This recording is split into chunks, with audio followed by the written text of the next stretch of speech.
রংপুরের কাউনিয়ায় দ্রুতগতির বাসে উঠতে গিয়ে চাকায় পৃষ্ঠ হয়ে তাজুল ইসলাম ২৬ নামে এক বাদাম ব্যবসায়ীর মর্মান্তিক মৃত্যু হয়েছে।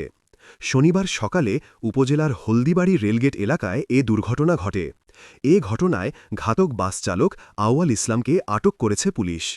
নিহত তাজুল ইসলাম কাউনিয়া উপজেলার শহীদবাগ ইউনিয়নের প্রাণনাথ চর এলাকার মৃত রব্বানীর ছেলে। স্থানীয়রা জানান, প্রতিদিনের মতো তাজেল ইসলাম বাদাম নিয়ে গ্রাম থেকে ছেড়ে আসা বগুড়াগামী বেলা অবেলা যাত্রীবাহী বাসে ওঠার চেষ্টা করছিলেন। ঠিক সেই মুহূর্তে বাস চালক হঠাৎ গাড়িটি সামনে এগিয়ে দিলে তিনি সড়কে পড়ে যান। পরে বাসের পিছনের চাকার নিচে পিষ্ট হয়ে ঘটনাস্থলেই মারা যান।